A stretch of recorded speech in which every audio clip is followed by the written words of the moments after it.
Welcome, everyone. It is 8 a.m. Welcome to New Orleans, and welcome to the NIE lecture with our distinguished guests lecture. I'm Laura Koenig. I am the Cryosphere President-elect, and I want to kick this off by saying we do have a golden ticket in the room. I don't know if many of you know, but next year, starting at fall meeting 2019, will be AGU's 100th anniversary, the centennial celebration. So there will be a lot of outreach events. If you have any ideas for Cryosphere outreach events, there will be resources put behind it. Please get in touch with me. If people look underneath their seats to see if anyone won the golden ticket. And with that, I'm going to pass this off to the Cryosphere President, Tavi Murray.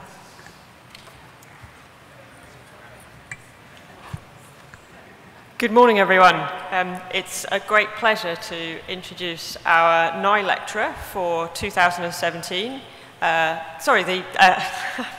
Introduce you to the NIE lecture session. The first talk is going to be given by our Cryosphere Early Career Award winner. The Cryosphere Early Award winner this year is Jan Lenaerts, and the award is given for significant contribution to cryospheric science and technology.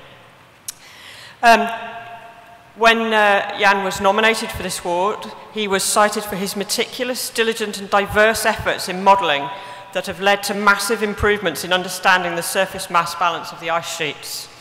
His work has allowed inclusion of complex processes such as wind fluxes, cloud properties and snow classification into those models. Jan received his PhD in 2013 in Utrecht, and it was awarded cum laude. He worked then on wind distribution in snow in Antarctica and Greenland, and his work did something which is becoming more common in cryospheric sciences and is very powerful. His work has incorporated novel field measurements into strengthening those models. Jan's work highlights not only his scientific skills, but also his strong contribution and commitment to the cryospheric and atmospheric communities, and his unselfish cooperation in science. So it's a great pleasure to ask Laura to present the Cryosphere Early Career Award to Jan, and to ask him up to the podium to give his talk.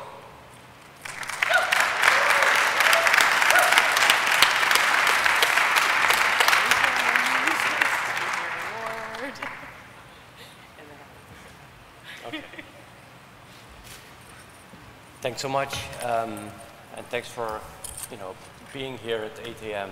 I can totally relate that it's early. So I really want to start this nice session lightly and give some overview of my work as being part of the ice sheet climate community. So I'm really seeing this as a selection of community effort in trying to improve ice sheet climate by using climate models. So if we look at the New York Times recent coverage of the Greenland ice sheet, where is the meltwater going that is produced on the Greenland ice sheet? And actually observations are crucial to know how much water is coming off the ice sheets. And we can actually start to observe and measure these quantities in great detail, so we know how much water is actually coming off the ice sheet. But actually what we don't know is much more. We don't know how much water has been melted at all upstream. What's the fraction of this meltwater that has been refrozen and running off at the same time? So the fraction between refreezing and runoff is something we don't know from observations. Where does this water come from? What are the locations that are producing this meltwater? How is it transported from the ice sheet to the ocean? What's the ratio between how much snow is melting from the winter snowpack versus the ice melting from the ablation areas. And also, if we look at the surface, what's actually driving this melt? What atmospheric processes are contributing to this melt? What's the impact of the dark surface? We know about the dark zone in Greenland. What's the impact of low albedos in the summer? How does this water impact the firn conditions? Because some of this water is percolating down, it's refreezing, it's releasing latent heat, so it's warming up the snowpack. And ultimately, how much water leaves the ice sheet in total? So observations are great, but they're usually constrained to one particular region, one particular river basin. What's the impact on sea level? What's the impact on ice sheet dynamics? My point is being like we need to use observations to understand the system. But if you want to understand the processes behind it, the forcings, the drivers, we need to understand models. So I think my main point is climate models can, and that's very important, they can, if they're good, complement the observations in providing a ice sheet wide, so spatially homogeneous, complete, and also long in a temporal perspective, long-term time series of ice sheet parameters. And we can start to understand drivers and forcings of actually the processes we are observing. So my point is being, we can observe a lot on the ice sheets, but climate models are essential to understand what's going on in driving all of these processes and driving the changes we see on the ice sheets. So I want to make the point, what is actually essential for climate models to be successful? And I think there are basically two ingredients to make a climate model successful to simulate a realistic ice sheet surface mass balance, ice sheet climate. And the first and very obvious ingredient would be the atmosphere. And I think it sounds very straightforward, but it's not, because an atmosphere model is very important to start with a climate model, and it's very hard to make a good atmospheric model over ice sheets.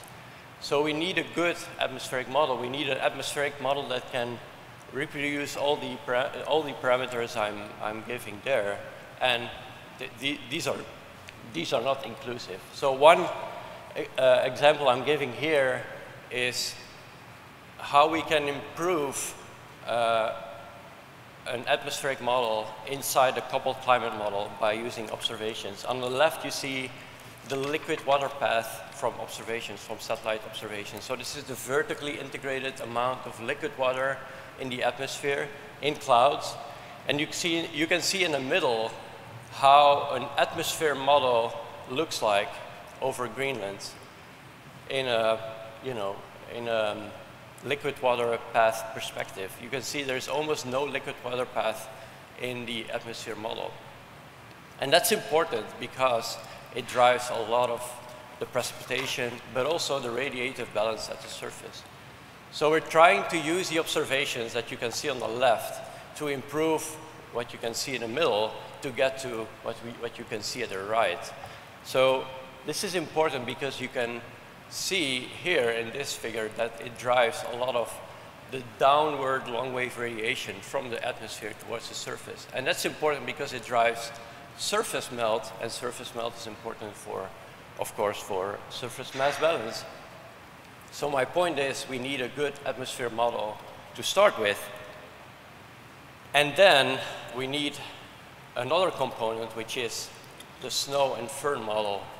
And it's very important to acknowledge that many global climate models are used and suitable for seasonal snow, Rocky Mountains, Alps kind of snow, but not for firn layers that are growing in time and like snow that is compacting in time. So we need to start improving these models, and this is one example I'm showing here with the red dots showing the original data from the community land model, which is suitable, which is great for seasonal snow, but not for firn modeling. So we're starting to improve this model to represent firn conditions over the ice sheets. So you can see that the CLM model is behaving very bad for the Greenland and Antarctic ice sheet.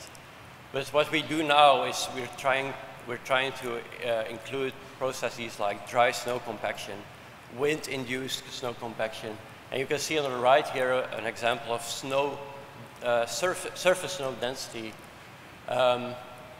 When we use the original versus the new version of CLM, being the new one, including things like dry snow compaction. And you can see that the surface snow is has a much higher density, which is much more realistic compared to observation. So we need to start thinking about these things in a more broader perspective to be able to represent typical ice sheet conditions. And then the third step would be to mix those together. We need the atmosphere, we need the snow, and then we need to couple those together. And that's essential because we want to represent things like grounding zone hotspots, so warmer conditions around grounding zones, which is an atmospheric phenomenon. But at the same time, in these grounding zones, we see lower albedos because the snow is getting scoured away, and we expose blue ice or older snow with a lower albedo. So we need a snow model at the same time, and we need to couple those together to be able to represent things like firn air depletion, so very low firn air content in these grounding zones in East Antarctica, for instance.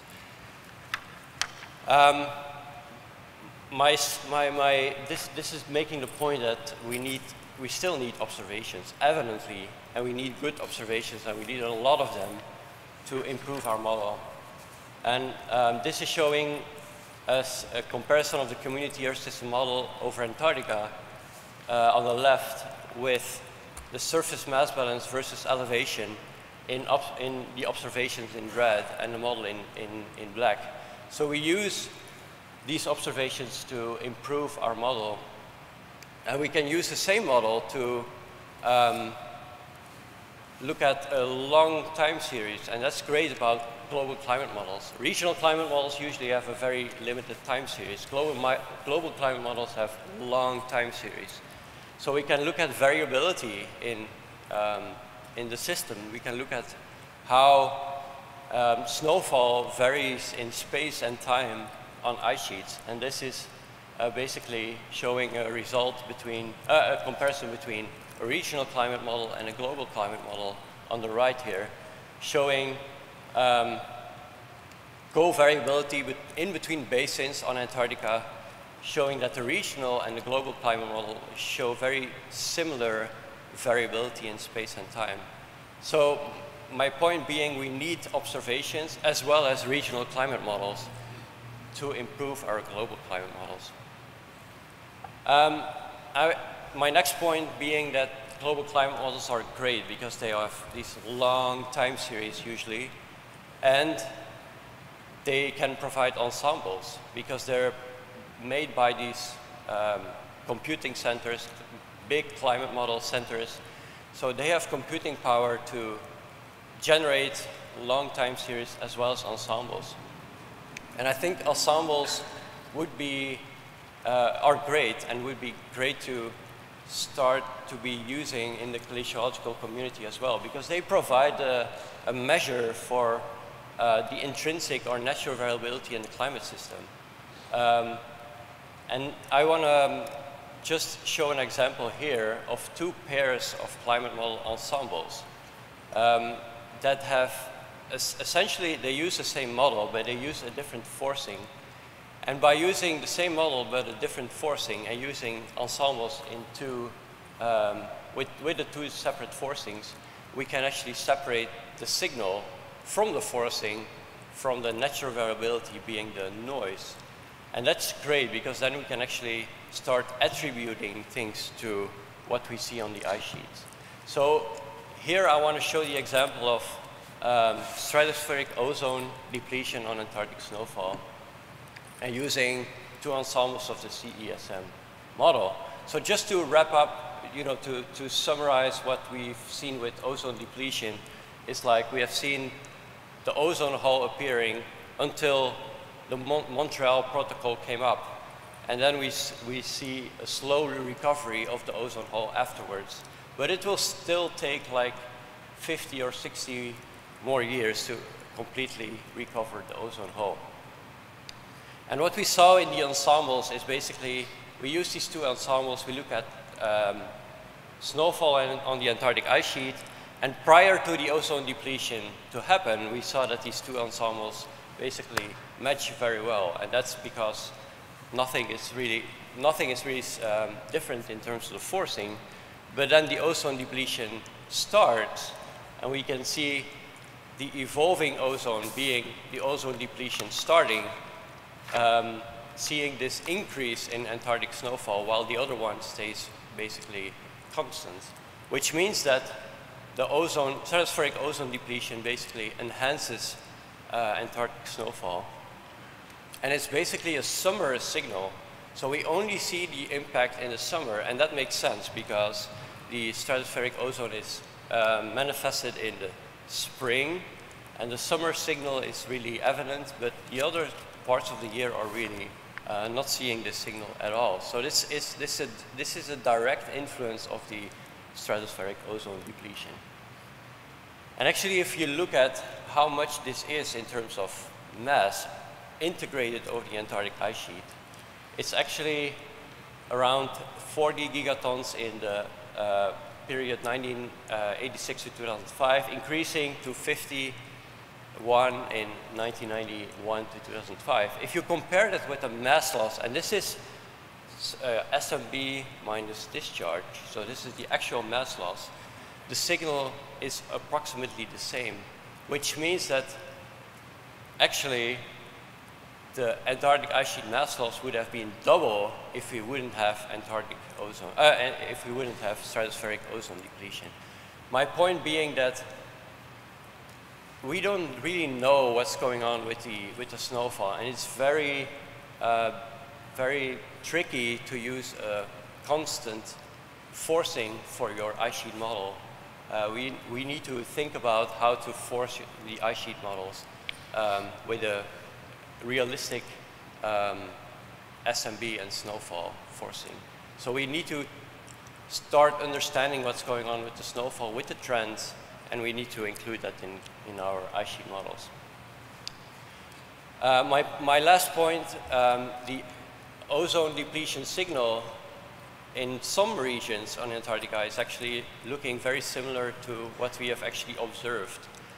If you look at the dipole structure in West Antarctica in the observations on the left, you can see that it's partially shown by the model as well. And if we look at the basin scale mass change in the model in red versus the observations in blue, we can see that some of these trends, observed trends, are actually also shown by the model, which means that this shows basically that this suggests at least that some of the observed trends can be attributed to ozone depletion. But we can see also that some of these basins, mostly in West Antarctica and the Antarctic Peninsula, do not show the observed signal. Being that, I want to make the point here that we do understand some of the variability in the climate and the impact on ice sheet snowfall, but we have much work to do, a lot of work to do to understand you know, the variability and the forcings. So my conclusions being, global climate models are great tools to understand ice sheet climate variability and the forcing, but we need to continuously improve those models because they need to be improved. They are not perfect. Antarctic summer snowfall is enhanced by stratospheric ozone depletion. The signal is very similar to the present-day mass loss, so it's very important to start understanding what happens with the snowfall and with the trends in the snowfall in the last decades. And it's really the atmospheric dynamics that drive all of this. I didn't go into detail, but it's consistent with an Amundsen sea low deepening, an increase of the SAM, increase of westerlies on the southern hemisphere. And it's remarkable that we see the spatial patterns that are observed coming back in the model. So a part of these observed trends are actually reproduced by the ozone depletion in the model. So that's it. Thanks.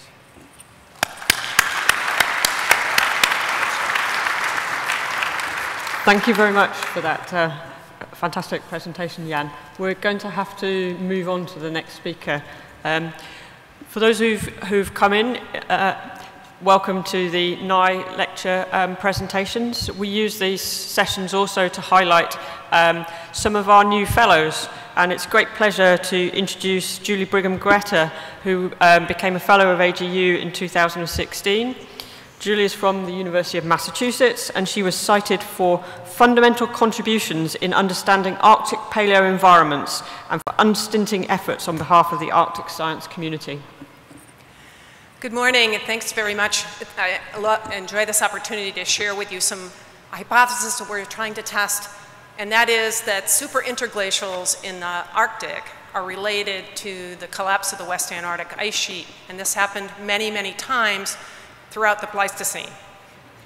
So I'd just like to acknowledge my co-authors. We have a group of almost 65 scientists who have contributed to this work, so I'll just be highlighting some of those works.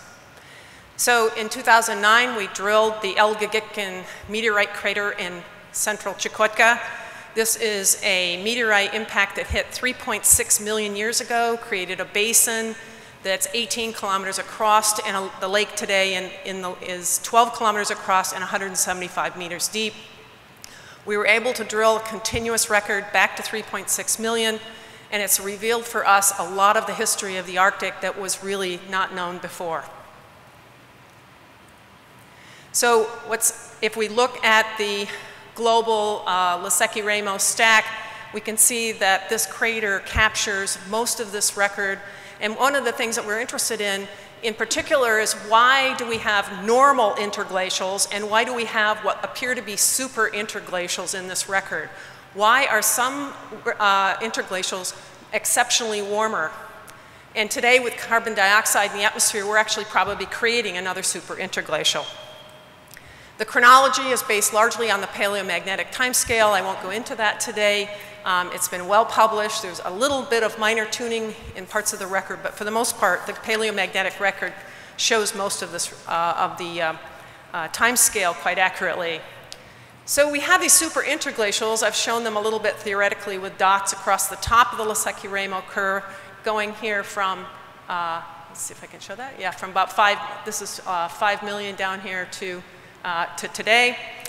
Going from a high CO2 world into a lower CO2 world in a transition.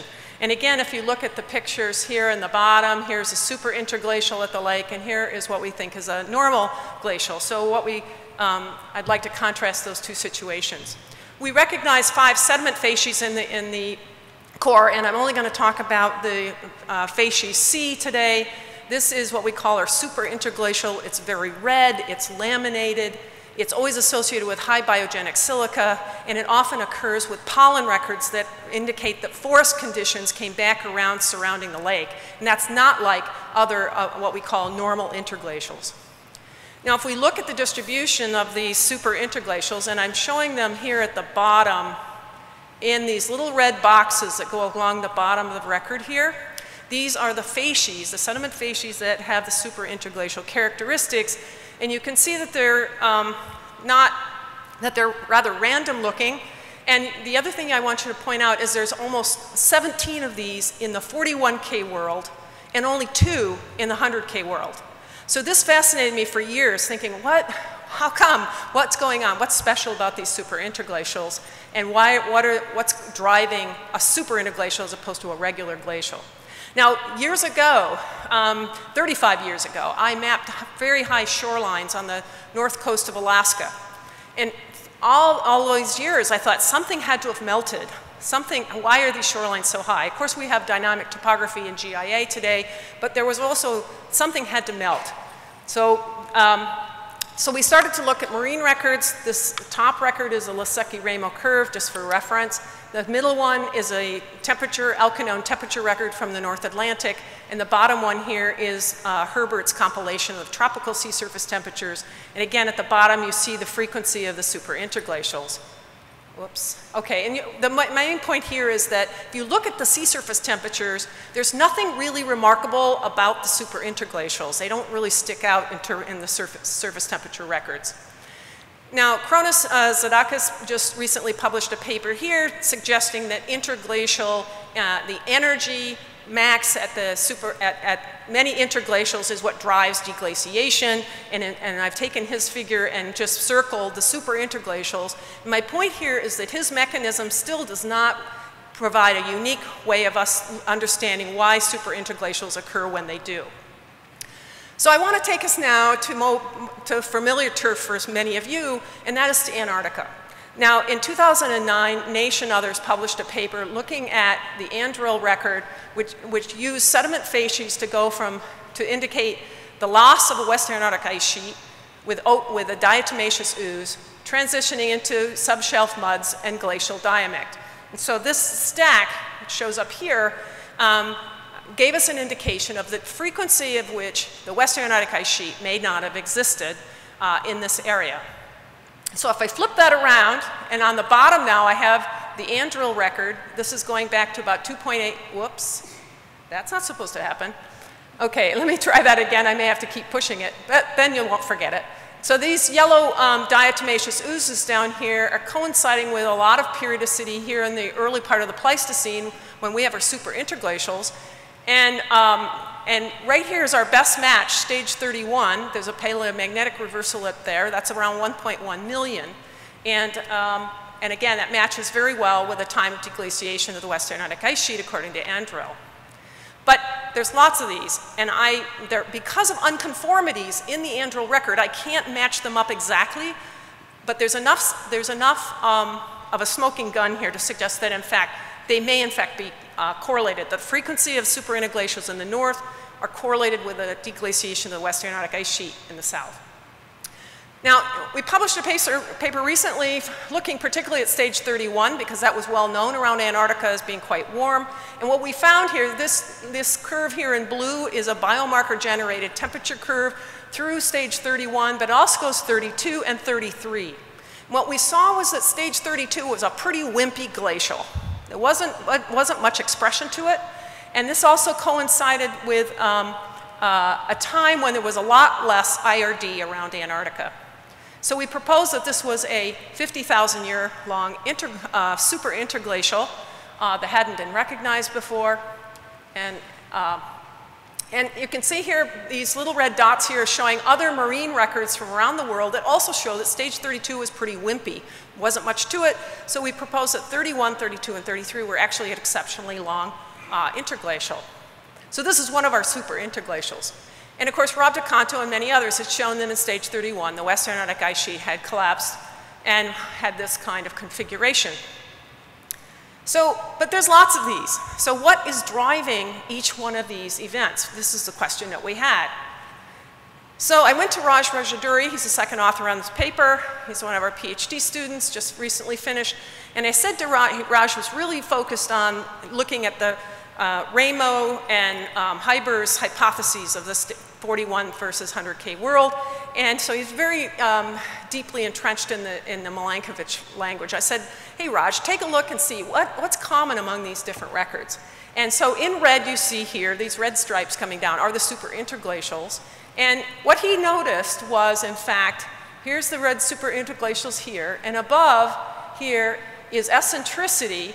And what we noticed was that every single very extreme low circular orbit and eccentricity was associated with a superinterglacial. Now, not every low was associated with a superinterglacial, but what was also unique was that they occurred with high obliquity. So if you have low obliquity, it doesn't happen. So, but the interesting thing was that there was a lag. So look at that. And that baffled us. I actually presented this at a SCAR meeting a couple of years ago and asked everyone, what the heck's going on here? Well, we think we figured it out. So Raj produced a summer metric of summer intensity, which is similar to the Huybers metric. And he calculated this and ran 1,000 GCM simulations, particularly through the period of 1 million to 2 million years ago. And I'll just step you through very quickly the stage 31 record, just to show you how this works, how we think it works for all of the superinterglacials. So on the top here, let me go to this one. On the top we have here the eccentricity, this blue line, and then we have precession. Down here is the Lesecki-Ramo curve, and the red box is the superinterglacial interval. And at the bottom here in blue is the northern hemisphere summer metric, and in green is the southern hemisphere metric. So we have the two hemispheres for comparison. So let me just walk you through that, and boy, this room is so big, but I hope you can see. On the bottom there's a little red IG for interglacial and a blue G for glacial. And so what we're lining up here is using the summer metric. You can see the northern hemisphere is in an interglacial, the summer hemisphere is in a glacial. They should be in opposite phase when you do not have extremely low eccentricities. So as you march them through, you notice that they stay alternating until we get, now we're approaching, if we go up here, you see we're approaching the very low eccentricity value, and suddenly both hemispheres synchronize. So precession doesn't matter, and the two hemispheres synchronize, and they stay into an interglacial mode. So they maintain for a while, and then finally they break out of that. And the next one here, I've just played it out. So you see that then the next high insolation in the southern hemisphere results in the deglaciation of Antarctica, and then the next half a precession cycle later, we have our superinterglacial in the Arctic. So this synchronization, this matching up of northern hemisphere and southern hemisphere summer metric seems to be a precursor, a preconditioning to the collapse of the Western Antarctic ice sheet. So here what I've done is, here it's plotted a little bit differently. Hopefully this will be the manuscript version. This is the eccentricity. These are precession and insolation. And this is again the Lesecki-Ramo curve with the 31, stage 31 here. And these bars, the yellow bars, show you the alternating glacial signal. So northern hemisphere and southern hemisphere glacials are out of phase, except during these fuzzy periods right here when the summer index synchronizes. And so this seems to work really well. Here we go now for stage 9. We see those kind of conditions happening as a precursor to stage 9. It's not as clear for stage 11 that this works, although there is a synchronization during stage 11 in the summer index. If we go to MS 55, here we see a similar kind of situation where, well, let's go to 49 first, where we have a low eccentricity, a synchronization of the summer index, and it happens before as a preconditioning to the superinterglacials that we see in Elgagikkan and also at the collapse of the Western Arctic ice sheet. And here for 55, also precursor event, a lining up of the summer index before we have a superinterglacial. So we think that this mechanism helps us understand that, in fact, there may have been periods of time when the two hemispheres were operating together and got ready for the next big high insolation period.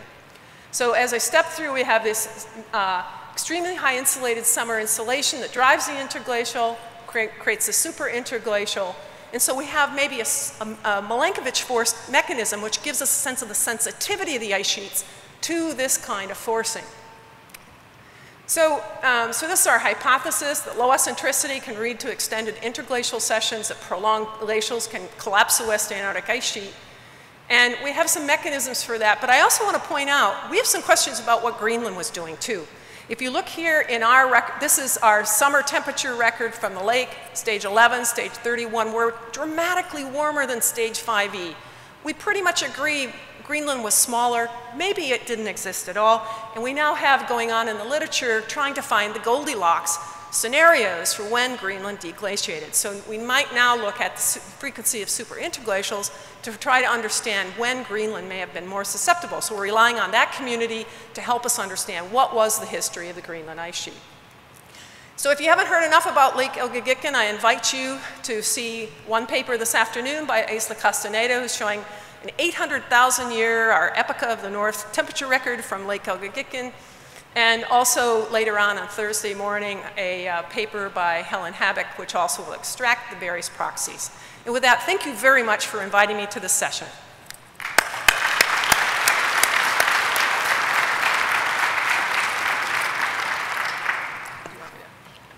I think we have time for a quick question, if anyone has one. You ready? You can catch me at the break. Thanks.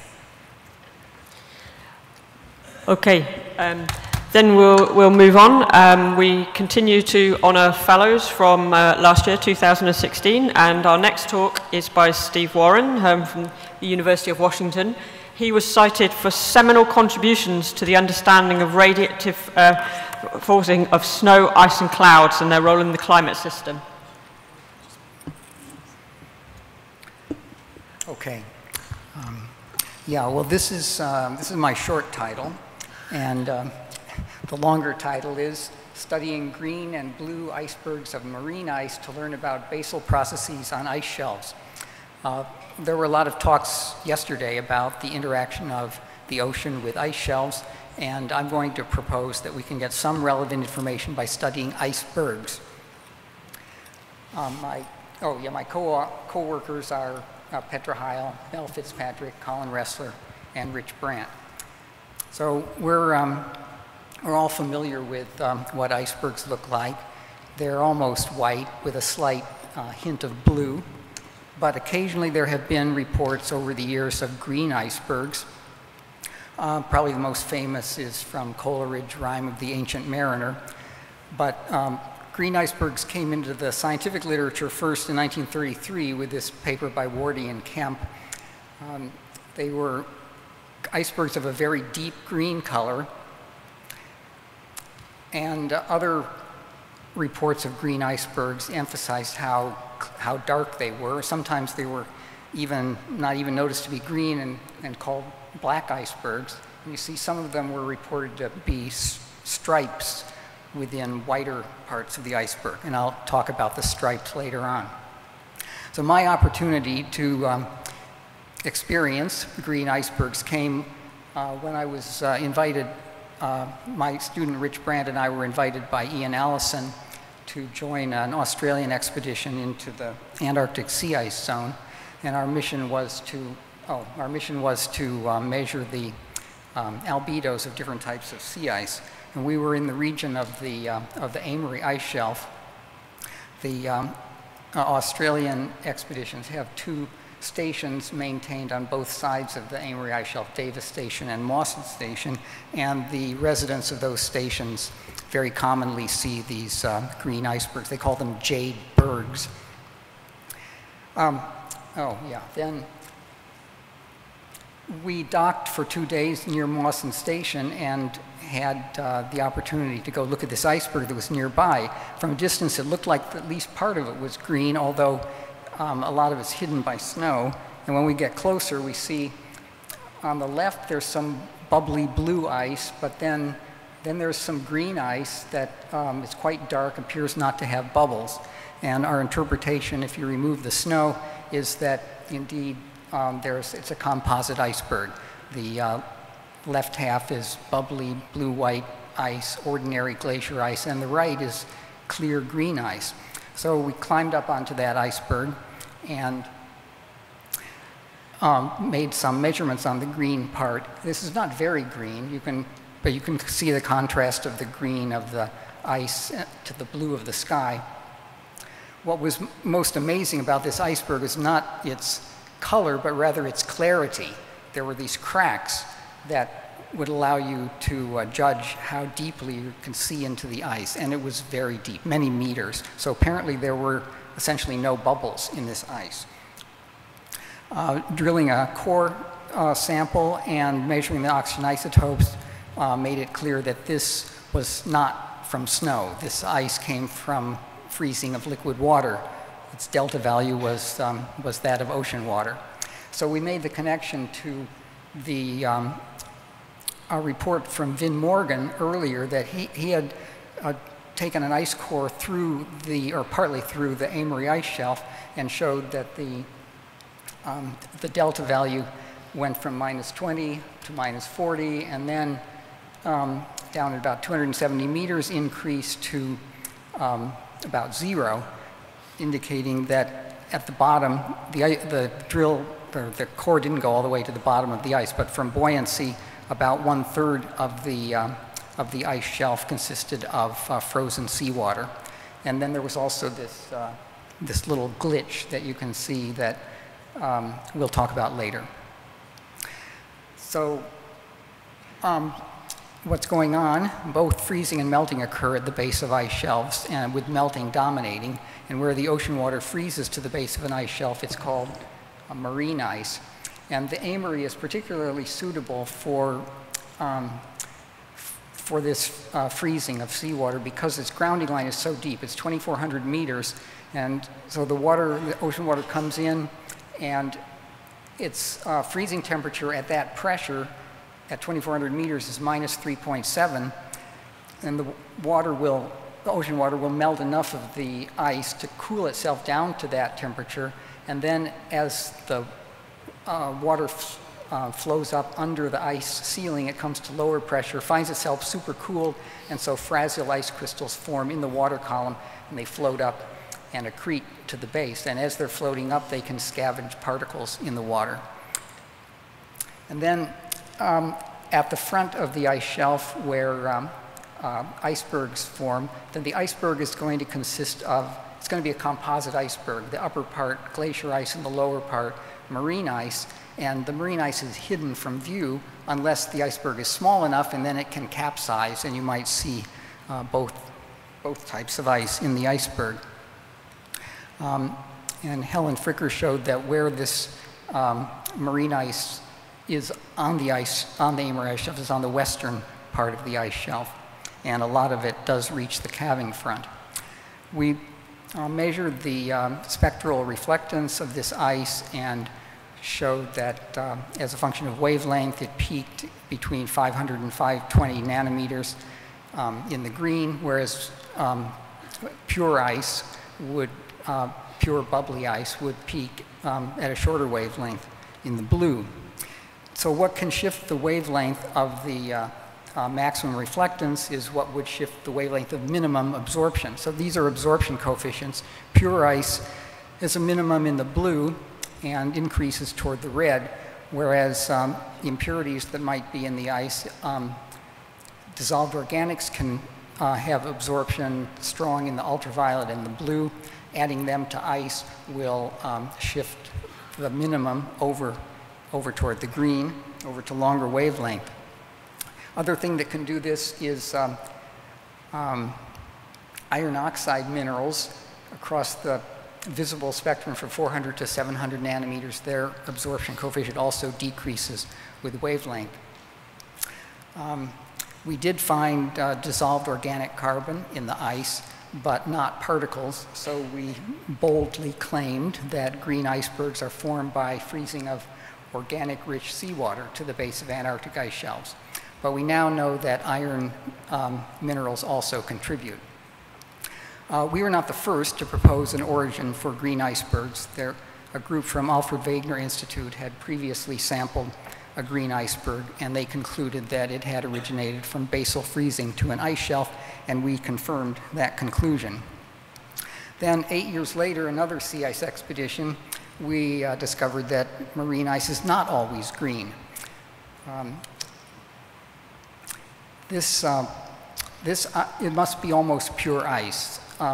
Pure ice actually is blue, although if it weren't for the cracks, this ice would look black, because you have to have something to scatter the light back out to your eye. Now, ice is a red filter. It'll filter out the red, but it's a very weak filter. You need a long distance through the ice to filter out the red, and the light travels a long ways into the ice, scatters back from these cracks, comes back to your eye, and the blue is what survives.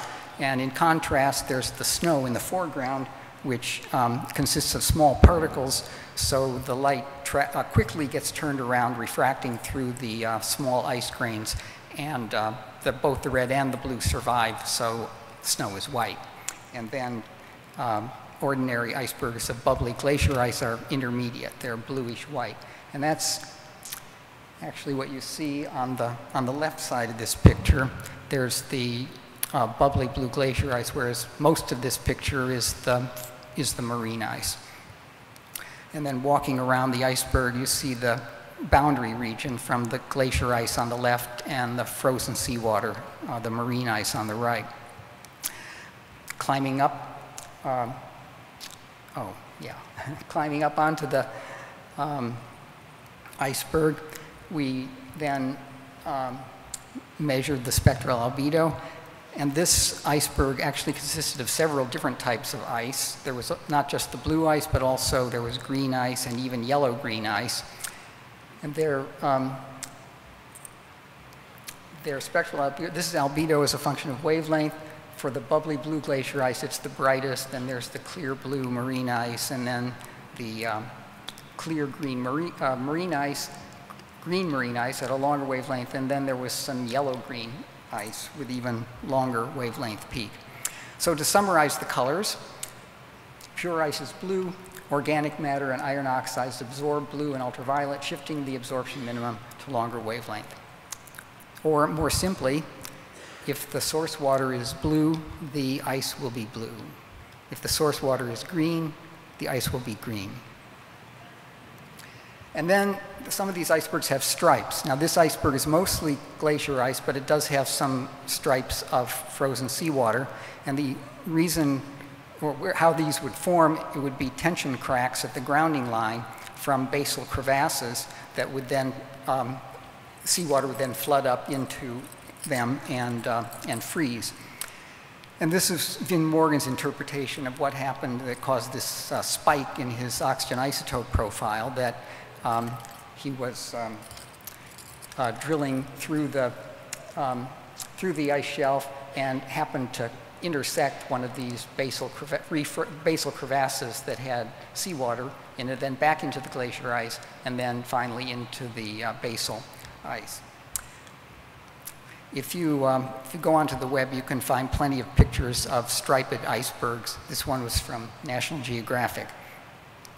Now, there's some importance of marine ice. For one thing, marine ice can stabilize an ice shelf, and Eric Rigneau yesterday pointed out that this was important in the Larsen C ice shelf. The cracks terminate that are crossing the ice shelf. They terminate at a marine ice band because it's warmer and less viscous than glacial ice. And secondly, icebergs provide iron as a nutrient to the Southern Ocean. So now I'm going to raise the question, icebergs of marine ice, are they just an exotic curiosity, or do they deserve a dedicated study? And I'm going to argue that measurements of ions, isotopes, iron, and organic matter, as well as distribution of cracks and stripes, could provide information about sub-ice shelf processes. Marine ice can be accessed on an iceberg without having to drill through an ice shelf, so it's fairly cheap by comparison. They're accessible in the springtime when they're embedded in the shore-fast sea ice.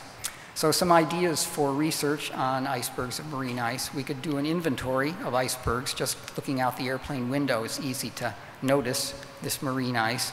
And then if this was repeated in future years, we could get changes in the abundance of icebergs of marine ice. And looking for climate change. We did a quick trial of that idea with 4 observers, and out of 1,100 icebergs, 36 contained marine ice. Secondly, we would measure dissolved organic carbon and iron. First, what is responsible for the green color? And secondly, how are they contributing as nutrients to the carbon cycle of the Southern Ocean? take core samples across the transition from glacier ice to marine ice, establish a seasonal cycle. Vin Morgan did seem to get a seasonal cycle of a period of 20 centimeters in the Amory core. So if we find that, then we could ask if there's also a seasonal cycle in dissolved organic matter. Spectral albedo measurements, the brightness will be by the cracks and the color will be by chemical, impurities, and possibly there will be a way of developing a remote sensing method. And then finally, there's some measurements we can make just with a yardstick. We could measure dimensions of scallops. They're a few centimeters across that would indicate the scale of small turbulent eddies at the ice shelf base, which is what governs the transfer of heat between ocean and ice. And then, yeah, the spacing of the cracks. And, oh, and the stripes. Stripes we suspect may have higher salinity than basal ice because the water freezes rapidly in contact with the cold glacier ice. And we could do a transect of salinity across the stripe. Okay, well, my time is up. We will write a proposal to the Australian Antarctic Science Program. Our first attempt last year was not successful, but we can try again. So I'm open to ideas, suggestions for what to write in our proposal. And finally, I'll just advertise this review article that has a lot of good information about the Amory ice shelf and other ice shelves in East Antarctica.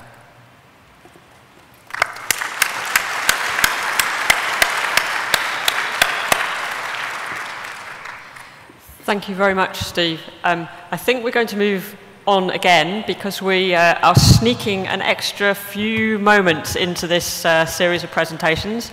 Our next speaker will be Robin Bell, who doesn't need any introduction at all to the cryospheric community, and we're very proud of what she's achieving in AGU. So, oh, and while the slides are appearing, check under your seat for a golden ticket.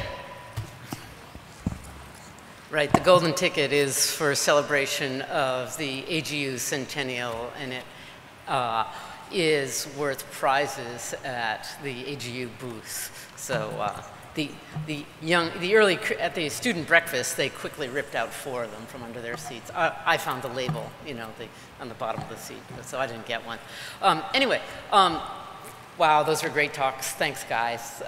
You know, surface mass balance, ozone holes, super interglacials and green icebergs. My head's about to explode. But I wanted to take a quick diversion here from the beauty of our science just to some of the ethical issues and how our community and our culture has been evolving. And I just felt it was time to just toss this out there because I think it's something we should talk about. And this is the time we have our community in the room. So we've been in the news kind of in an uncomfortable way, I have to say. Recently, I hate it when I learn from people that they learn about my community from a late night comedian. Drives me crazy. But, you know, what am I going to do here? I want to let you tell what our population looks like. We're going to approach this from a scientific, I'm a geek, we have to do this scientifically.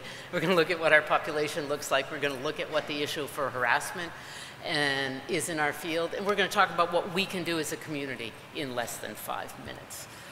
We have a pretty young, awesome community. We are actually growing compared to much of AGU. We have a relatively young population. You can see the skew to the left, and we're still running about 30% women compared to 70% men.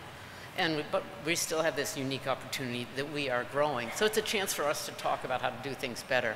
Harassment happens. The research shows that, I call this the snowball plot. You can tell on the left is how many people were sampled, men and women, cleverly labeled, men being blue and women being red. And then as you walk across, you know, who experienced comments, who experienced physical contact, who was aware of how they could report. So the important thing is that middle column. You can see both men and women experience harassment in the field. We have to think about how to do something about this.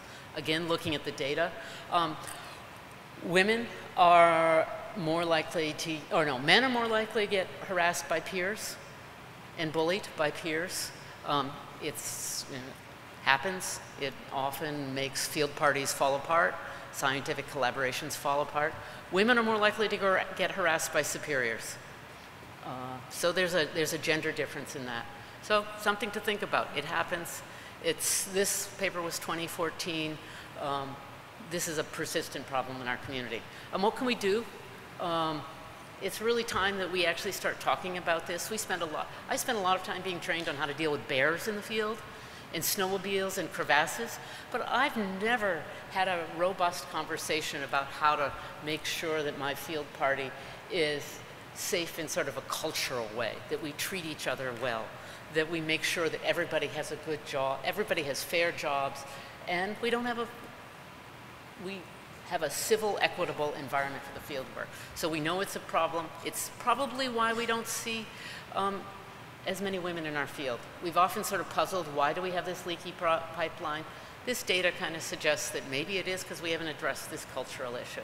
So what I think our goal should be, we should figure out how to stop bullying, harassment, change the environment in our science, and stop rewarding inappropriate behavior, and start thinking about how we in our functional communities develop a code of conduct. So I think we should raise awareness, develop guidelines for ethical behavior. AGU has defined scientific misconduct is harassing and bullying. It is equivalent in AGU eyes to the same thing as if you plagiarize or make up data. So this is AGU is kind of at the front of the curve in this, and that recognizing that there will be consequences within AGU for people who step forward. And I really think that, as Laura and I wrote an editorial in Science that came out last Friday, where we really highlighted, we think that it's our community, it's at our community levels that this change is going to start. So that's why I thought I just wanted to toss this out sort of as a little advertisement between the first beautiful science and the next amazing science we're going to hear. But gives us something to talk about at the reception tonight and in the halls. So thank you guys very much for giving me a chance to be sort of the ethical advertisement or report from your sponsors. So back to amazing science, and thank you all for listening.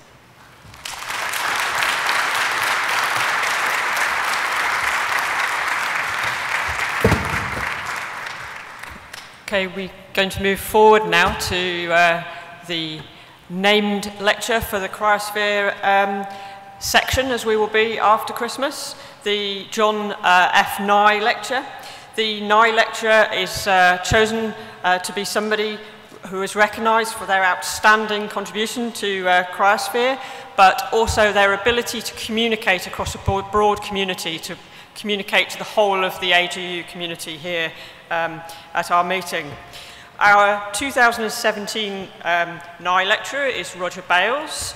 Roger has been cited for his pursuit of excellence in research on both snow-covered and permanently ice-covered parts of the cryosphere. His work combines snow chemistry, biogeochemistry, and snow hydrology. He combines models with both laboratory and fieldwork, and the problems that he works on have been described as difficult, and his solutions have been described as ambitious. So he's worked both on snow-covered areas, where he's worked to produce a chemical hydrograph from melting snowpacks and related these to stream water quality. And he's applied similar principles to fractionation in the Greenland and Antarctic ice sheets, improving estimates of mass balance in those regions. So it's our very great pleasure to introduce Roger as the 2017 Nye lecturer.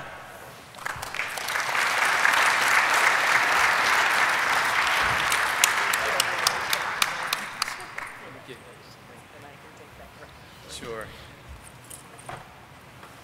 Thank you so much for that kind introduction and for the opportunity to share some of our science and also views about seasonal snow. So something different from what you've heard before. Let's see, the advance.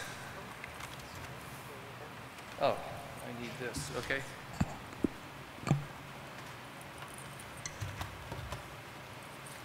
Okay, so one of the grad students, I was struggling with a title, and she says, well, why don't you just say making up for lost snow? So I'm going to make a few comments about, we know that snow is disappearing in our mountain cryosphere, or in our mountain environments in the western US and other places around the world. What are we going to do about it? So this is more of a climate solutions view of what we're doing from the water resources perspective, because in many ways, adapting to climate change means adapting our water resources. So I have, as was mentioned, worked on ice cores and interpretation for both accumulation and atmospheric chemistry. But I'm not going to talk about that today. That was when I was at the University of Arizona in Tucson, and in 2003 our family left Tucson for the Central Valley of California to found a new research university, part of the University of California, UC Merced. And the Sierra Nevada became our laboratory at that time, and it still is. So, and left former students like Joe McConnell and John Burkhart and Marcus Fry carried on. They were already doing, by that time, doing better work than I was in the ice sheets anyway, so it was time for me to move and change my laboratory to the Sierra Nevada, where I was splitting my time between the ice sheets and the mountains. And so with my colleague and spouse, Martha Conklin, we've established a field-based research program in the Sierra Nevada, and many other colleagues. And I'm going to make a few comments on that today. I should say, in terms of acknowledgement to John Nye, we did use his results. I never met John Nye, but we certainly used his results as we interpreted our ice cores and made good climate records out of them. So I was aware of his work, but now have moved on to other things where it's not, it's a little different. So I've got 5 short chapters in my story today. I'm going to try to present 5 different pieces and then weave them together into a coherent story at the end. Most of it is from the Sierra Nevada, which is where our intensive work is these days. We're fortunate to have things like this. Is a photo from Wolverton Meadow in Sequoia National Park. We're fortunate to have good public lands and support and collaboration with the scientists in both the park and the U.S. Forest Service there. When we look at the so-called cryosphere in the western U.S., this is a MODIS scene, and we can see California and the green Central Valley here, and then the scattered, it's tough to find a cloud-free scene, just a single day cloud-free scene of the whole western U.S. So this was one that highlights the areas that I wanted to point out today. So if you can filter out the snow from the clouds, the point is these small mountain areas provide the water supply for our food security, especially for the U.S. They provide our water resources and our stream flow, our environmental flows for rivers. So I'm going to focus on the Sierra Nevada, some lessons there, and tie the seasonal snow cover to water security. First, just as a reminder, California has a Mediterranean climate and a quite variable climate, and drought is part of our natural climate regime. You take a normal snow year on the left of 2010, that's what the Sierra Nevada looks like. 2015, one of the peak drought years. I'm using scenes from end of March, early April, which is the canonical peak snow accumulation period in the western U.S., although that is moving a little earlier. And then 2017, one of the highest precipitation years on record. So we have this variability. Extremes are part of the California climate. And I want to just make a point from some work that from Dave Miko and colleagues at the Tree Ring Lab, where they've used tree rings to reconstruct flows of major rivers in California for the state. And this is from the San Joaquin River, which drains the southern parts of the southern Sierra Nevada. The lines indicate the normalized, well, actually the actual stream flow, and excuse the units, they're millions of acre feet, MAF, not a billion cubic meters per year.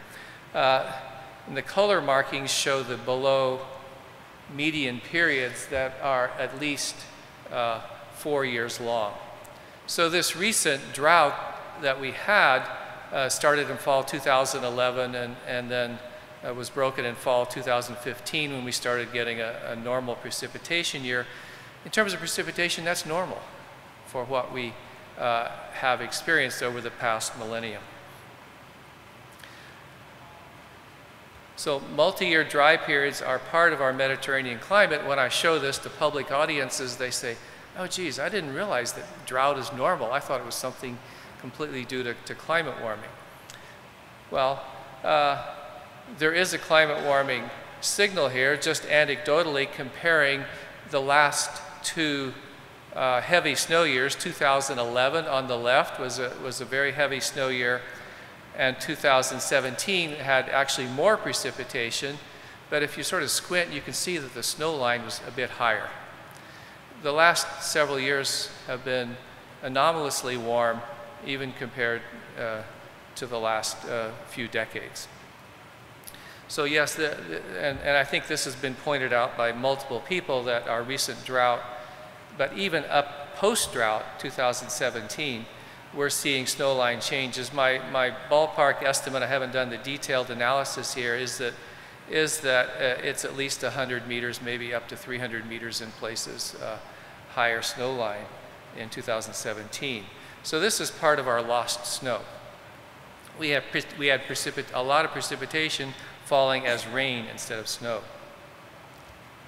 So extremes, it leads me to the, from the water resources standpoint, extremes of the past century, which is our instrumental record or millennium tree ring record, are not a sufficient guide to planning the future.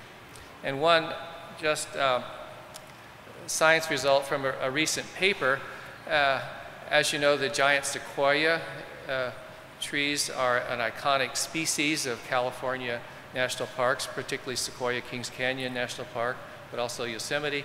There's over 70 groves, and we were looking at which ones of these are subject to drought stress. So on the top panel, I have a time series for the Landsat period of a greenness index. We used NDVI for that, a wetness index, NDWI for that. And on the bottom, temperature. Whether you take it from compiled data sets like PRISM or use temperature stations in the region, you get about the same trend. And I want to compare two dry periods from about 1987, a 5-year dry period. We can see low precipitation, sort of average temperatures for the past period. It was long enough that there was some mortality or drop off in the greenness representing the total biomass there, and a small decrease in wetness. And then look at the last 4-year dry period. It was hotter, as we can see from the bottom panel, and lower precipitation. Fortunately, the giant sequoia trees did not succumb, most of them, to this hot drought. But our projection is that had it been 1 year longer, we would have seen mortality there in some of the lower elevation groves that are now getting very little snow, but mostly rain. Okay, a lot of what we do in cryosphere is around some sort of mass balance. So I want to touch on water balance for some of the mountain basins in the Sierra Nevada. And my basic water balance has these 4 terms. Precipitation comes in, leaves the mountains as either evapotranspiration or runoff, and there's a significant, in some cases, a significant change in storage in the mountains that affects that. I'm going to refer mainly to annual water balances today because of the annual forming and retreating of the snowpack and cycles of society. So, I'm looking at measured evapotranspiration in this talk largely. But first, before I get into that, I want to take just the traditional records that hydrologists use. I've turned California on its side here, partly so it fits on the slide, but all the Sierra Nevada rivers drain down to San Francisco Bay conveniently then. And the bar chart is left to right from northern Sierra to southern Sierra. And one sees that from the total height of the bar, the precipitation decreases significantly as you go from the north to the south. But the shaded bottom part, the shaded green part, is actually the precipitation minus the what's measured but also reconstructed runoff. I say reconstructed because it accounts for change in storage behind the dams and also diversions. So one can see that evapotranspiration doesn't vary that much as you go across the Sierra Nevada. That's in part because we have about the same biomass density, the same forest as you go from north to south.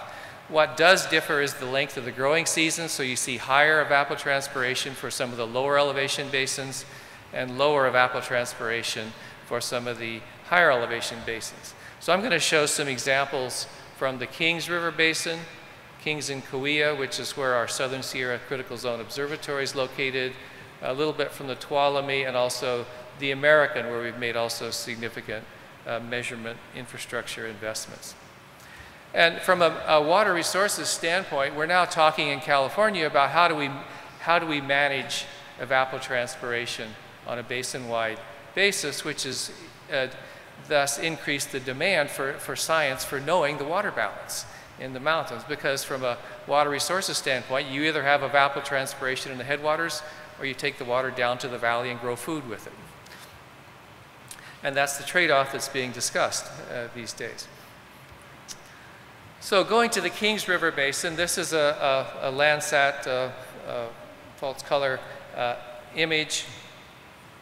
And when we have, this is precipitation, again, from PRISM. It's a useful, we know it's not completely accurate, and I'll come back to that in a bit, but, and the estimated full natural flow or stream flow.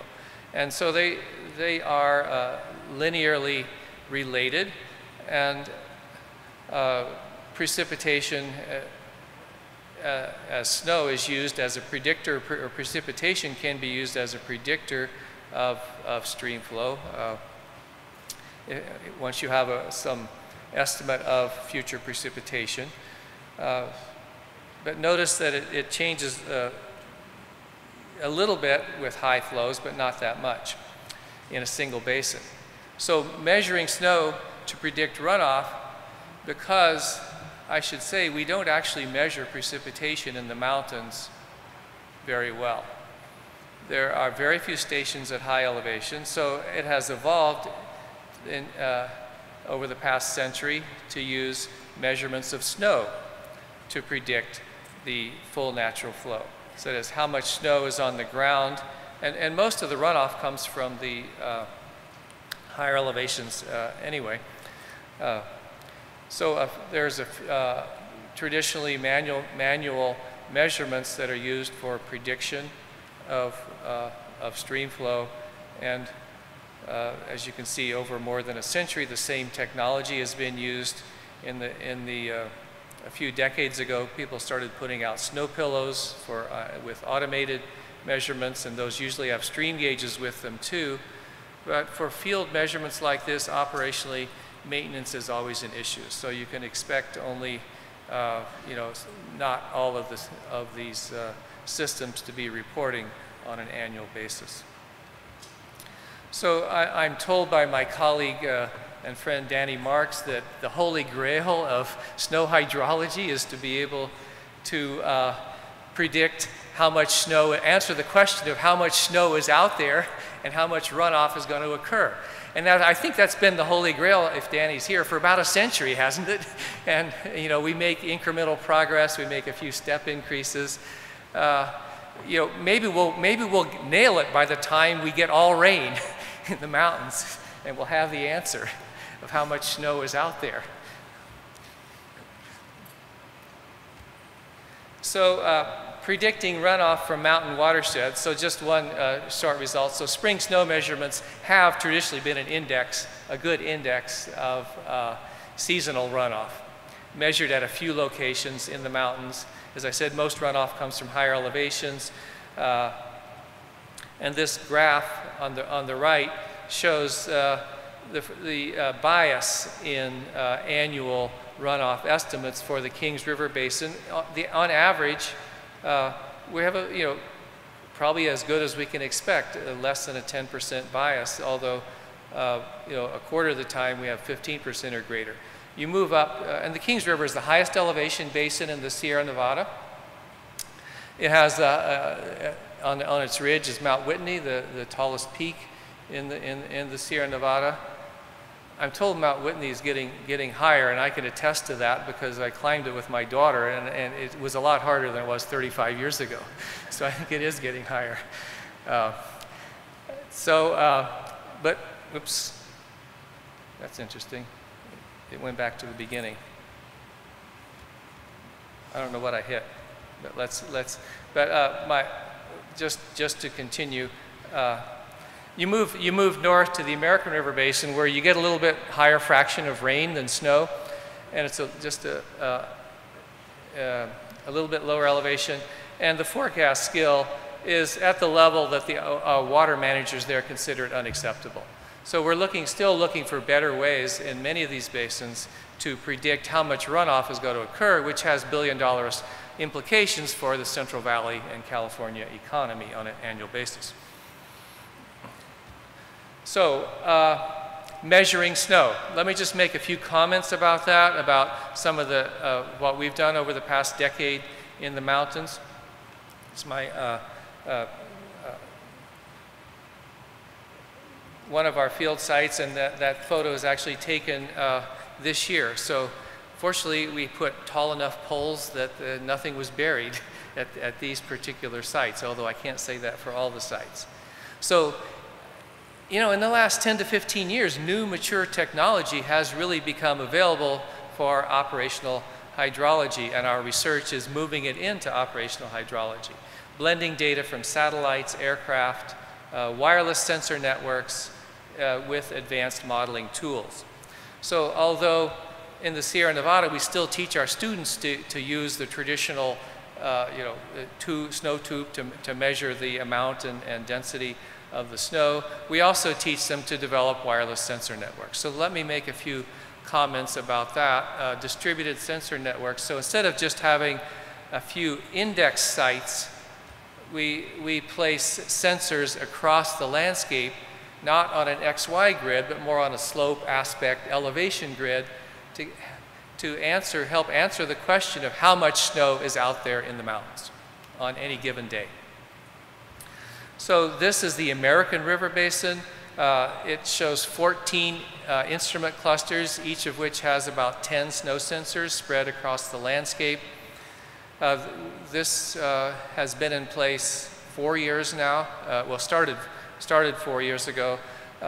It was based on a design that we developed down in the Kings River Basin at the Southern Sierra Critical Zone Observatory that we installed in 2008. So it's been in place for several years. We placed sensors again across the landscape, both so capturing the variability of the landscape statistically at both the basin and local scale. Each sensor network covers about 1 kilometer. It's wireless, so we don't string wires around the forest for the rodents to chew on. And because of the complex topography, we put repeater radios in between the radios that are on the sensor networks, and then use either satellite or land-based cell phone, or in some cases tie into radio networks to send the data out to an IP. You can see also what the towers look like without snow on them. And sensor nodes which have not only snow but also temperature, humidity, and an index of radiation, soil moisture, because it's the whole water balance we're getting with these nodes. It's not just a snow network, but it's a water balance measurement network. In terms of elevation coverage here in the American River Basin, yeah, the red circles on here are where the snow pillows, the telemetered snow pillows are, and we're getting a more complete coverage of the elevation range. And I'm not showing it, but also where snow pillows tend to be in flat areas, in clearings, we're covering forested. A lot of ours are in forested areas and some on slopes, although not too steep. Now, are these forecasts useful? I mean, can we make useful forecasts out of these data? Well, a lot of people have mentioned the Oroville Dam issues last year, where there was erosion of the emergency spillway and costly repairs that are happening this year. One of the questions that had a lot of uncertainty is, where's the snow line? Where's the rain snow line? Is it raining or snowing in the basin? How much water is coming down now? Well, with a sensor network like we're talking about, with denser elevation and spatial coverage, one can answer that question. Although we're not doing it in real time, I'll turn to the anatomy of a storm in the American River Basin. And earlier, that was in a paper that came out earlier this year. On the top panel, we have elevation of the predicted rain-snow transition based on dew point. So we had a storm that started out cold. It was this horizontal line just indicates the lower elevation of our sensor network. Started out cold, snowing in much of the basin, and then it got warm, and the rain-snow transition moved up. Our 10 instrument clusters that we had installed during that year, some of them showed a little bit of snow increase here, but the main snow increase was at the higher elevation ones, and the lower elevation ones were getting rain after that snow line moved up. And each of these lines on the bottom panel is one of the 100 or so sensors that were in place that year, so we can see only at the higher elevations where we recording snow once the snow line moved up. So I think that's shows a nice example of the sort of real-time data that is potentially available. Just another bit of data from that, going from higher elevation down in elevation, going down to the lowest elevation, we can clearly see seasonal snow accumulation over the period from December through June and melt out at high elevations, and what has now become rain largely at lower elevations. So with these, this is an aggregate of average for each of the 10 nodes, and each of the 10 clusters that we're operating each has 10 sensors within it, so we can get spatial patterns. I'm not going to go into that today. Now, when we add up all of the snowfall and estimate the rainfall from an index of what fraction of the precipitation was rain versus snow based on the temperature, we get for all 10 storms that year, we add them up and we get a seasonal total for precipitation. And these black circles are our estimate of the precipitation across that particular elevation range of the American River Basin, and a fitted line through it. You can see there's a lot of variability there. Well, there is a lot of variability at a given elevation across the landscape. There's also noise in our data. This is our first cut at doing that. Notice the red X's. Those are the rain gauges that were out there and operating. You would get a much different picture of total precipitation if you use the rain gauge data, which is what a lot of indices like the PRISM estimates are based on the available gauge and snow pillow data that are reporting out. So it helps us answer the question of how much precipitation is out there, although I would say this research on estimating precipitation is not sufficiently mature to go to operations at this point. Whereas some of the other rain-snow transition, I believe, is. When we look now, another advance in measuring snow is the use of LIDAR. And that is potentially transformational for some aspects of measuring snow. We've used LIDAR. This is this blue line is, again, down in the Kaweah River headwaters, southern Sierra. The blue line shows the estimated snow depth from LIDAR for 2010 during a period of peak accumulation. And we see a similar pattern in the PRISM data, which are based, again, on the precipitation, operational precipitation estimates. And this snow water equivalent model is from my colleague and Noah Mullich doing reconstructions using energy balance and snow-covered area time series data. So I think it's just fortuitous that they happened to, that the PRISM and the LIDAR estimated snow happened to intersect at that elevation.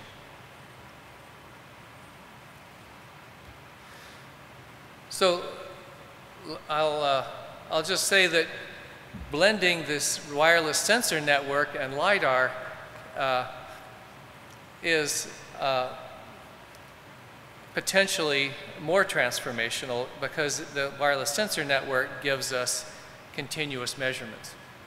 So in this, just to illustrate that, in this case, we took for the Tuolumne Basin, where my colleagues at JPL have been focusing many of their LIDAR flights.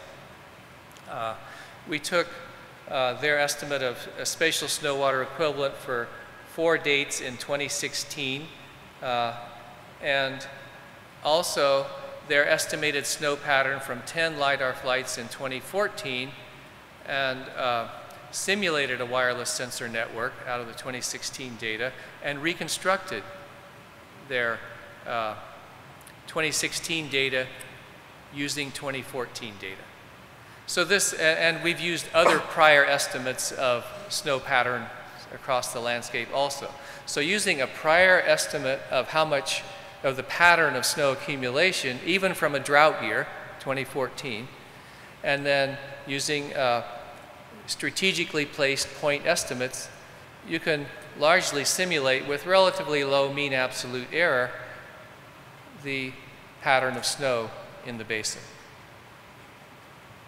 So I think we're on the, together using the LIDAR and wireless sensor networks, we're on the edge of being able to better estimate on a daily basis the pattern of snow that's out there in the basin. But there's still research to do. I worry about tree wells and canopy effects on snow cover. This is, not that, I think this is probably a photo from 2011, which was a high snow year, and this is not too long after peak accumulation. At, a lot of melting, even around this single tree. So when we look at canopy effects on snow using either LIDAR or ground measurements, we typically see a difference of 200 to 400 or so millimeters less accumulation under the canopy, say for an average meter of snow, meter to meter and a half of snow. We typically see that magnitude of canopy effect. What worries me about that with the LIDAR data is that in this 2010 LIDAR flight, which was NCOM LIDAR, fairly high density of pulses, we were only imaging about 2/3 of the watershed because this is a closed canopy forest. And in the Sierra Nevada, much of our snow melt, it comes from these closed canopy forests because that's where a lot of the elevation is. We have the area above the snow line, but that's not as big an area in terms of fraction of the basin. So I know that we and others are working on better estimates where we don't have data. This is for 1 meter squared resolution. If you average up to, say, 5 meters squared, then you do have returns from every pixel. Okay, so we're making progress on snow measurements, and there's still some opportunities to improve this promising technology that has evolved over the last few years. I want to say some lessons from the drought. It was a great experiment. I couldn't have designed a better experiment from science standpoint. It wasn't that good from societal standpoint, or ecosystem standpoint. But as a scientist, it was great to have the drought. This picture was taken at one of our critical zone observatory measurement sites. So we just happened to be in the middle of a 100% conifer mortality event. The drought developed, started developing fall 2011. 11 was a heavy snow year, so then 2012, 13, 14, and 15 had almost record low snow accumulation. 2016 was more of an average year. 2017, one of the heaviest precipitation years on record. What's going to happen this year? Well, that high pressure ridge is sitting off the coast. So widespread drought-induced rain mortality, especially in the rain-snow transition zone of the pine oak forest, but up into the mixed conifer forest as well. And this, although my ecology colleagues said, well, the trees died because of the pine bark beetle and other pests that hit the fir and the incense cedar. Yeah, but they ran out of water, and that's why they were able to, the pests were able to attack the stressed trees. Now, I should point out that this recent experiment is on top of a century-long experiment in the Sierra Nevada called suppressing fire. We have forest densities that are, in terms of biomass, about double the biomass that was there in the early 1900s. Fire suppression was done for economic reasons, to protect private property, both the timber stock and the inholdings of mines and other economic activities in the mountains. And in many cases, there's 4 to 6 times the number of trees out there. So instead of a forest of big mature trees, it's a forest of small, lots of small trees. And subject to high intensity wildfire. So we now know this was a bad idea, and sustainable solutions remain a bit elusive. The estimated cost of restoring these forests to a sustainable state runs in the billions of dollars for the Western US. So some of the research questions, how does the forest respond to drought? But first, how did the forest cope with extended dry periods before? And is the ongoing mortality something new or a part of a natural cycle? And it turns out it's the regolith storage that's quite important to that. It's not just the climate, that is the temperature and precipitation, but it's the storage in the mountains. It's the combination of snowpack storage and regolith storage that enables us to have these forests. We started setting up measurement programs in the Sierra Nevada when we moved there in 2003 with many other colleagues. I'm going to show some results based on our Southern Sierra Critical Zone Observatory uses this transect of flux towers. My colleague Mike Goulden has built these. Along with, we have lots of ground measurements of other aspects of the water balance. But at least we have several years now of evapotranspiration measurements. Now, for purposes of scaling these outside the flux tower site, we're using very tight correlations between NDVI measured from satellite, either MODIS or Landsat, and annual evapotranspiration. These are largely conifer forests, so they don't have a seasonal cycle to the greenness of them, but using the peak, we find this correlation, and with this, we use this to scale, estimate evapotranspiration across the landscape. This is what you get for the Kings River Basin. The mixed conifer forest is the high evapotranspiration area. In some cases, we were calculating evapotranspiration that was higher than the hydrologic modelers were using for precipitation in the mountains. So just another point out that precipitation is not well known in these mountains. The high Sierra, where there's lower evapotranspiration, and then the pine oak forest and oak savanna down below. So these are data that are actually decision relevant data. At this point, we think we probably know annual evapotranspiration better than we know annual precipitation across the landscape. Looking at a elevation transect of evapotranspiration, I've lumped 4 years before the drought, 4 years during the drought. Below the line is our estimated evapotranspiration averaged over elevation zones.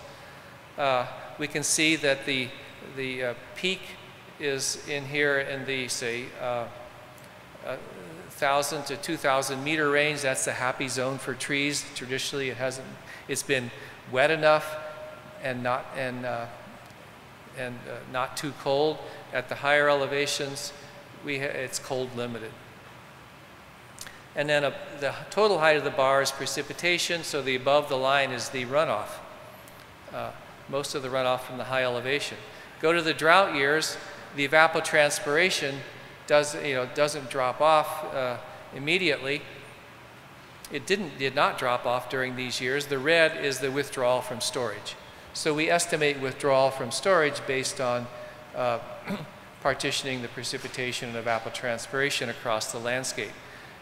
Withdrawal from, in this case, regolith storage, because these were warm years. We weren't getting snow at those elevations too much. And runoff limited again to the highest elevations. So what do we have there? Well, multi-year storage is critical for drought resiliency.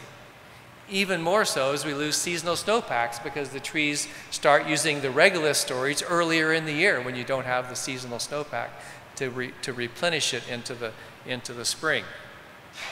Forest densities are quite a bit higher in some areas than can be sustained through historical droughts in a warmer climate. So we're talking about restoration being 50% biomass removal in many cases, or maybe more. So parts of the southern Sierra did reach a tipping point during the drought, as evidenced by the tree mortality. And this mortality showed up basically at the end in late 2015, in the third year of the drought. In July, you saw only a few red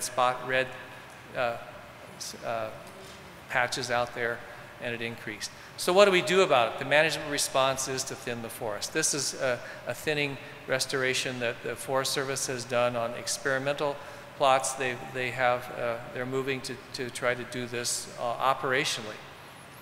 Yeah. So this is how we make up for lost snow in the mountains. We have to thin the forest, is the operational decision, and this research is helping to guide where the priorities are for doing that. So finally, I want to touch on a bit on water security. When we don't thin the forest, we get these stand replacing fires, such as the American fire up in the American River Basin, the Rough fire down in the Kings River Basin. I should note that the evapotranspiration did drop off by about 30% in the Kings River Basin in 2016. About half of that was due to the tree mortality, half of it due to the fire. So these fires are affecting the water balance. So source water areas, will continue to see disturbance.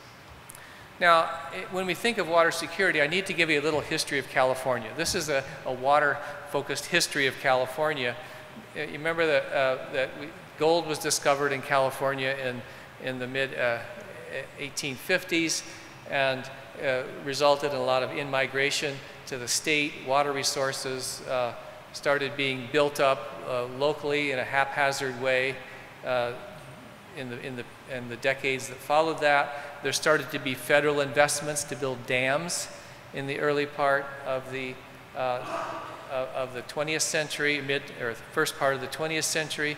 A lot of the economy was still based on resource extraction, especially in the eastern part of the state. There was infrastructure expansion using state funds as well as federal funds. We started being concerned about things like environmental flows and so forth. And now and there's a healthy bond funding of infrastructure and investments. California thinks it's moving into a period of sustainable resource management, but all of a sudden we're hit with more extreme weather.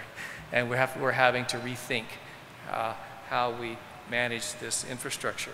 I'm not sure the conflict has dropped off that as much given the pressures that are coming on us now. So in a warming climate, storage will become more valuable. The snowpack and the upper watershed regolith are important for storage. They'll continue to be used. I don't know if we're going to build more dams or not. There's several proposals in the state, 2 proposals, active proposals to build dams in the state. If you ask me the odds, I think one of them has a 50% chance of being funded. But also, we're going to make up for lost snow by using our depleted groundwater basins for storage, which is, again, a part of our infrastructure investment, getting the water there and using cropland, especially the tree crops. California produces, about over half of the nation's fruits and vegetables, and most all of the world's almonds, so forth. Those areas can be flooded during the early spring. I want to say a little bit about education. So let me return to this, but focus on, mention that seasonal snow cover has been central to our water security for centuries. And educating our communities is just as central to water and climate as some of this research. I'm going to bring up 2 examples. One is, maybe people have been to the Four Corners area of the states where New Mexico, Arizona, Colorado, and Utah come together. This circles where the Navajo and Hopi reservations are. And the Hopi have a tradition of kachinas, both in dances and in figures like this. These are some recent kachinas that were made by Hopi craftsmen that sit on our mantle at home. And this is the Snow Maiden. And these were used in religious ceremonies, but they were for educational purposes. They were to educate the next generation about the importance of the snow and the connection of the winter precipitation to their agriculture. On the Snow Maiden on the left, on the back there, I didn't show it, there's an ear of corn, which helps make that connection. How do we do education now when we have dispersed communities? Our public engagement strategy is to use the interest in things like drought and snow and mountains to reach elected officials, other decision makers, not necessarily to advertise our university or our research, but to influence public policy. And there's a difference. Our university communications office gets frustrated when I'm not just out there advertising the university, but I'm trying to advertise climate solutions. Our research may fit into that or may not. So we do op-eds in local papers, reach out to national media. We have various Twitter accounts to get the word out. And I want to just show a very brief film trailer where we're collaborating with a nonprofit feature documentary producer. This trailer doesn't have the mountain part, but it's Think about what it'd be like to wake up in the morning and you have no water. the food that's produced in the San Joaquin Valley is consumed all across the country. Adequate water for food for the nation is a water security issue, and it's also a national security issue. We don't have a sustainable system with or without a drought. In time, you will not be able to support the economy. As a nation, we have a sense that it can't really happen to us, but it can. So this film has undergone some pre-screenings in California. It's supposed to be released in the spring. So just one quick summary slide. The challenge, loss of water storage in our headwater basins. The solution, we got to reduce biomass density is the consensus there. Rain instead of snow and earlier snowmelt means diminished storage behind the dams. We're going to have to save room for flood control, more room for flood control, enhance groundwater recharge and storage. And the research needs are to verify the outcomes, communicate, engage. We published a paper in 2006 on research needs in mountain hydrology, and it did not include anything about communication, public policy engagement. If I was to write that paper again, that would be the focus of it. So again, thanks to my colleague and spouse, Martha Conklin, and many other collaborators and various sponsors as we head for another day in the laboratory.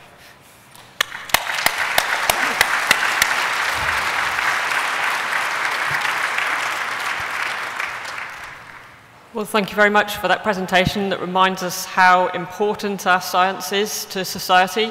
Seasonal snow has certainly been a theme of my life for the last few days, hours and weeks. Not a lack thereof, actually, but there we go. Questions for Roger?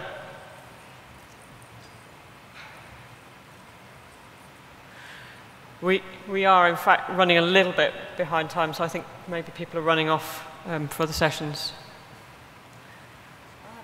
Laura. I'll come up with a question.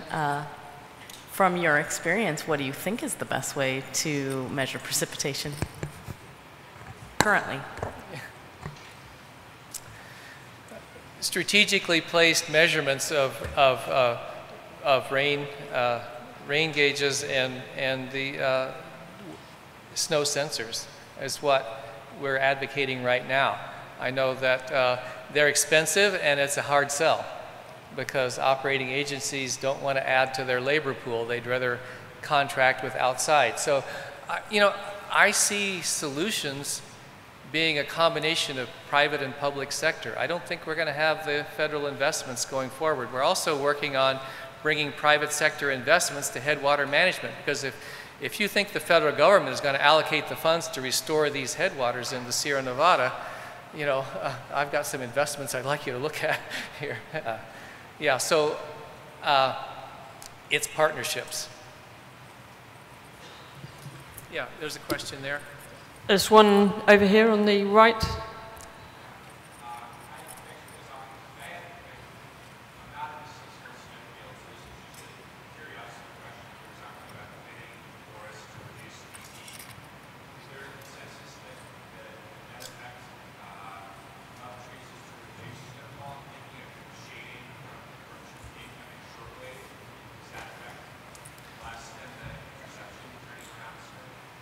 Yeah, there's a small effect. You get it. What you want to do is get the snow on the ground and shade it from the low-angle winter sun. There's a small effect there. We haven't quantified that adequately, but yeah, when you have a mature forest of a few tall trees versus lots of small trees, you have less canopy interception and more shading.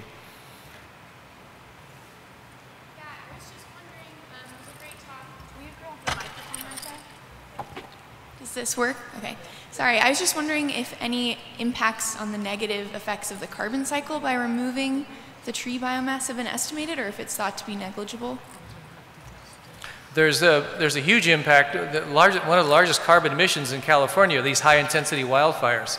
So the real goal of the biomass removal in the Sierra Nevada is to reduce the wildfire risk, the expected value of how much carbon you're keeping there. So reducing the above-ground biomass, yeah, that is an impact. You're not removing the low-ground biomass. I don't know the residence time of that. That's a key research area, is how you get more carbon into the ground in the forests. If you know about that, I'd love to hear it.